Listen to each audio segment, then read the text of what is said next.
Yes, good morning, all of you friends. Myself, Rupadi Srinivas, Assistant Professor of English, Government First Grade College for Women's, Gadag. Today, I have to take a topic of Puritan age, Jacobean, Caroline. Before that, I have to give a brief background of Puritan age in English literature. After the death of James I in 1625, the new monarch Charles I took religious persecution to a new level. He was asked by the parliament to sign the Petition of Rights, but he continued to show open disregard to parliament and people. He also suffered unsuccessful foreign expeditions to France, etc. After the civil war in the year of 1642, there was a division into the Cavaliers of Royalists, so that in here the civil war helped the Puritans to set up the Commonwealth. Oliver Cromwell was able to in here galvanize the military dictatorship during in here protectorate up until 1660 when monarchy was restored. Puritans came to America land in search of religious freedom from the Anglican Church or the High Church and the persecution of the Puritans under the King and Queen of Time. The first Puritan of Pilgrim settlement is at Plymouth. The Puritans had a huge cultural and political role in crystalling the American life. Their imported notions regarding religion and enlightenment from the bedrock of New Settlement culture. The prominent writers of the age are William Brockett, John Winthrop, and Edward Taylor, etc. And in here, William Bradford wrote extensively about Puritan life in terms of honest and hard-working folks. And in here, he celebrated the heroism of the simple or ordinary people. John Winthrop also described the various enterprises of the Puritan life, with spiritually being the ultimate objectivity. In routine life, there were activities like governance, trading, and farming. The most prominent writer of the age in England was John Milton, with works like Paradise Lost and Paradise Regained. And next one is the characteristics of Puritan age. First-person narratives were commonplace in the writing of Puritan age, especially in the forms of journals and diaries. There were personal accounts of early American colonists depicting tales of traveling to the new lands, immigration, and everyday struggle. These acted as the bequest to be handed down the generations to come in the future. As many American settlers had left their families back in England, the latter also became a popular form of writing. And next one is in here themes of Puritan age literature.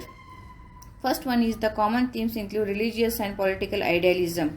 There is also an instance or practicism and in here pragmatism of day-to-day life. The religious discourse emphasizes the concept of in here prediction and inevitability of the sign and a strong sense of guilt and shame. There is a heavy usage of symbolism, especially from the religious scripture. And fourth one is the age is known for the heavy influence of biblical texts, for example, Old Testament and books like the book of in here Jeremiah. And fifth one is the genre known as in here Jeremiah was split into three options. And the first exalted the faith of the past generations, the second in here degenerated the signs of the person, age, and the third make appeals for repentance and concentration in here. There was an influence of natural phenomena like earthquakes, fires, floods, etc. As the God people of the age were interested in learning about nature and the science for God's design in nature. Other thematic works include the idea of reformation and regeneration. Unity and free choice and order were also topical manifestations. The concept of struggle between the world and spiritually was also explored. As most families visited the church and attended religious sermons, the writing and in here reflects the biblical style of construction. There was also demonization of the native Indians who were described as followers of in here Sanitism. And next one is the style of writing. The writing style of the Puritan age was predominantly plain with simple sentences and language. Metaphorical constructions were in limited use and excessive ornamentation or dramatic appeals were discouraged. And next one is symbolism from scripture was used to make the in here sermons etc. impactful. The main motive was to tell the truth of godly existence in a commonly understandable form. There was the use of Greek mythology or forms of classical literature was avoided. The use of fictional elements was limited to the extent of inherent blasphemy. Puritans believed that literature should not be used for entertainment, it must be used in the service of religious discourse. And Puritans were writers like Inher Bradstreet and John Winthrop wrote extensively about spirituality. And next one is they shared their own spiritual journeys, and the aim was to popularize their Puritan beliefs and impose their vision a new social order. They wanted to motivate it by creating as allusion to that ideal society. And last one is among these works there is a Winthrop's model of Christian charity, which was actually a sermon and used the popular metaphor city upon a hill in Abelia convent. It is still referenced by the many American politicians. And Puritan poetry is that the poets of Puritan age used sonnets, especially the likes of Anna Bradstreet, and in here this was a continuation of the sonnet writing in the Elizabethan age and the works of Shakespeare, etc. The author to her book by Anna Bradstreet is an excellent example of such sonnets. Bradstreet used a very European poetic style and avoided getting into squabbles with the criticism of the clergy at that time. And third one is with the beginning of the Restoration period, poets like John Dryden, etc. brought some creativity back to Puritan age. And next one is in here I have to explain that the characteristics of the Carolingian age. Before that I have to give a little brief introduction about the Carolingian age. The Carolingian age has its time span of Charles I during in the year of 1625 and 1649, and the name Charles derived from the Latin word Carolus, which means Charles. After the demise of James I, Charles first appointed as the king in the year of 1625, and in 1649 he was executed as a result of Puritan uprising under the leadership of Oliver Cromwell. And next one is the age of Charles I, also known as the Carolingian period, and during this span of time the spirit of Renaissance began declining. The period is very fruitful in terms of its creative writings. And next one is John Milton started his writing in this period. This age is a time for religious poet George Herbert and the prose writers Robert Burton and Sir Thomas Browne, apart from the cavalier poets like Robert Herrick, Richard Lovelace and Sir John Suckling. And in here, political unrest and civil war. The fall of Constantinople led to trade between Europe and Asia. The merchants of Venice and Geneva monopolized the trade between Europe and Asia, and they never let Western Europe, states like Spain and Portugal, to have any share in the trade. Hence, the Western Europe states searched a new sea routes to Asia's India and Spice Islands in Indonesia, so that they wanted to break the trade monopoly of the trades of Venice and Geneva and wanted to trade with East. And political unrest and civil war.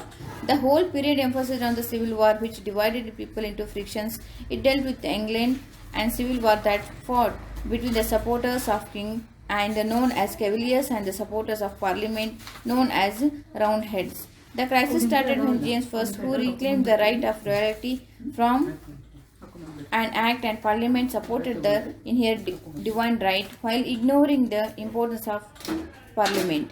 The Puritans influenced the English middle classes since the region of James I and play a powerful role in the social life of the age and initiated the movement for social and construction reforms.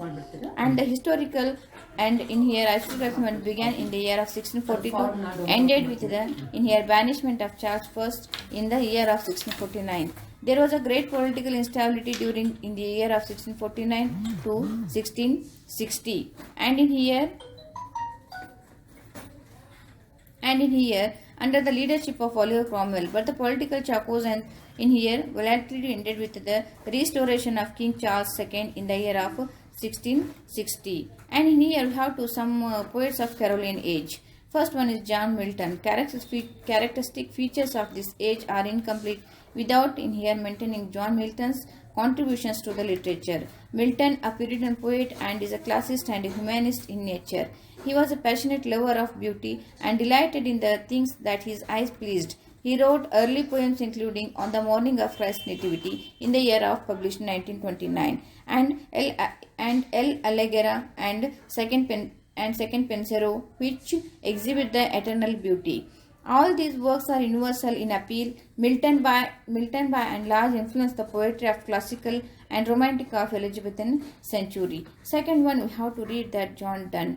John Donne, the founder of Metaphysical School of Poetry, who wrote extensively love poetry in his youth and religious poetry after 1610.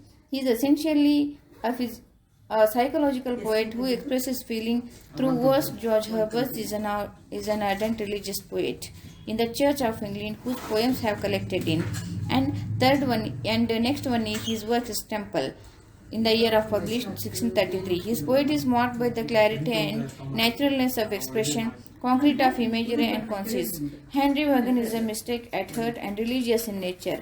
As Edward Albert states, his regard for nature moreover has a closeness and a penetration that something suggests Wordsworth. And other poets are in here. The Caroline poets are lyrical in nature and primarily deal with love, war and religion. First one is Robert Herrick, was influenced by Johnson and classics, whose two volumes of poems are the Noble Numbers and in here Hesperides. His poems are characterized by the freshness and in here felicity of expression and focus on the enjoyment of nature and the outlook of life. Second one, Richard Lovelace, is a cavalier poet who fought on behalf of the king during the Civil War. His poems to Athalia from prison and to Lucasta going to the Warres are the results of his experience of politics and association with import figures of this age. Next one is Sir John Suckling, an English cavalier poet, was the inventor of the card game cribbage. His noticeable poem is Ballad Upon a Wedding. And the last one, we have to conclude that to sum up, the Caroline age is the age of poetry because poets wholeheartedly devoted to writing poetry. There are few writers who tend to write plays. Poetry has been written on political, economic, social milieu and love aspects. Nevertheless, it is a highly productive age in the terms of its creativity in literature, as well as poets experimented with different styles of writing and narrative techniques which are quite successful. So that lastly we have to see that the multiple questions. So thank you one and all.